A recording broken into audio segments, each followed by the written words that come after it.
Good day, ma'am. So today I will make a fruit taste test. So the fruit is I have right now is the apple, orange, and mango, and also the papaya. So why we do the fruit taste test? So for me, in my own opinion, the purpose we doing fruit taste test is able to know what is the taste, diba? Kasi nga, fruit taste test. So, what is the taste of what kind of fruit? So, we all know, it is familiar naman sa atin. Kasi kinakain naman natin to in daily life naman, diba?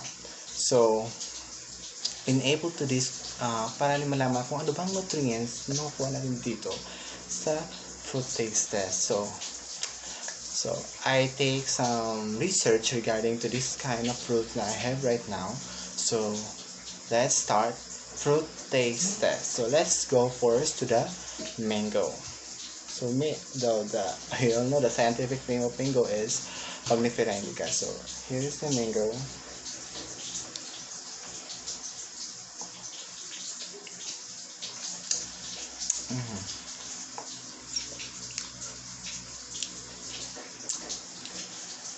Meron siyang ang taste I will rate 10 out of 10 kasi nga favorite ko talaga yung mango na hinog.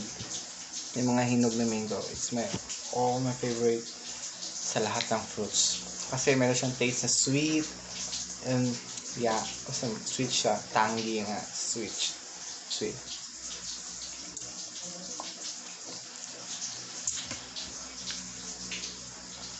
Labas po, diba? Nasa ka.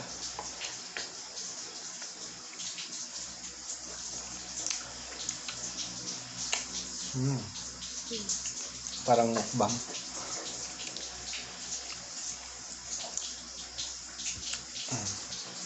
So the nutrients we can get in this mango is we had the vitamin C, vitamin A, and vitamin D.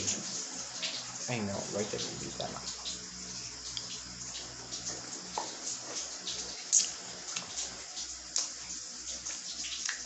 The vitamin C, it has an antioxidant. It helps to avoid damage our cells, diba? Yeah. So sweet. Now let's try a apple. Here's the apple. So let's start the taste. May price pa. Binili ko to sa Tiangge last time. And may kamahalan siya. It has 50 pesos kung piraso na po. So so ito yung flesh niya, yung skin, di ba? So let's say, ako kasi kinakain ko talaga siya kasali yung panit niya because based on research, meron ka kasing nutrients din na mabibigay yung skin ng apple. So let's taste.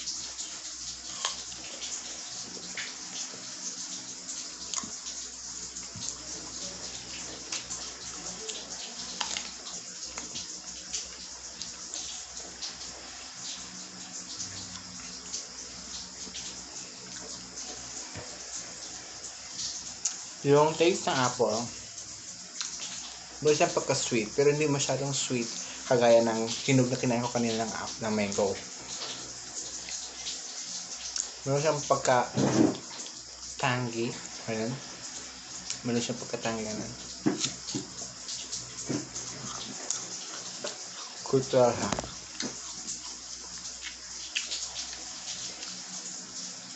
Sweet. All but sweet naman talaga.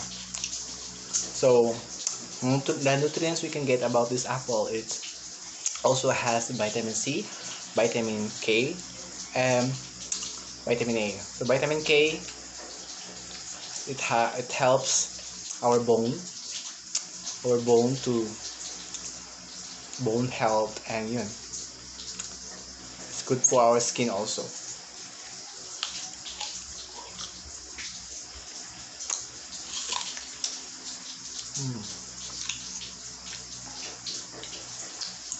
alam naman natin na ang apple is native sa China, di ba?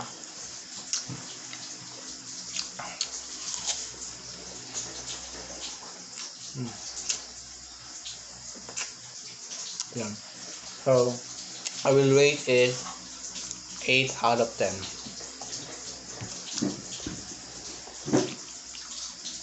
Next we taste is the orange. Here's the orange. You all know that it is part of citrus. So,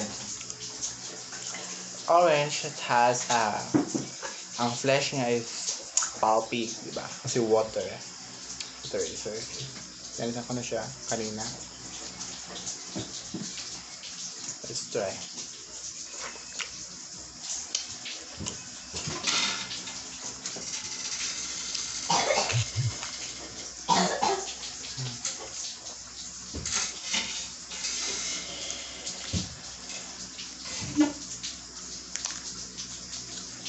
So, the vitamins we can get about this orange is, it has a vitamin C, vitamin B1, and vitamin A. So, the vitamin B1, it helps, it's a key role, especially in our energy metabolism and nerve function as well.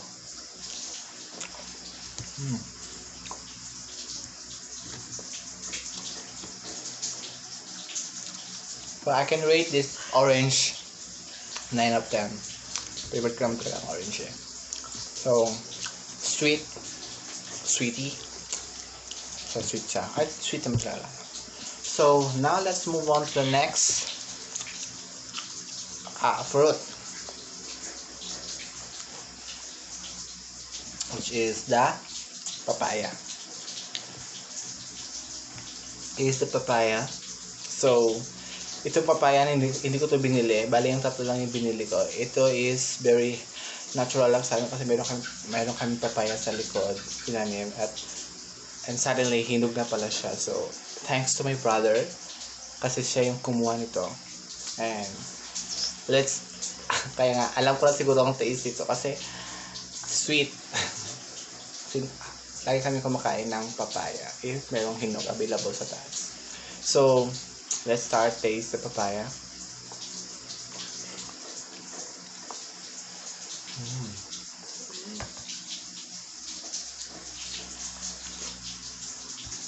So sweet.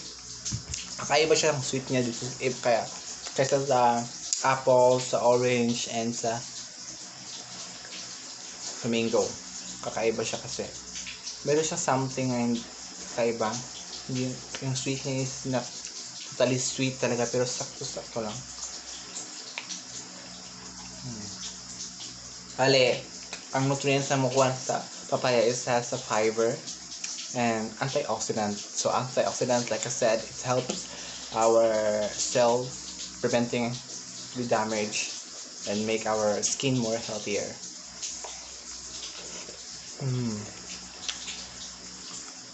I think lahat naman siguro ng mga fruit is very nutritious. It helps especially to our diet. Mag-diet kang mga person, so it helps talaga. So, yun. We are done.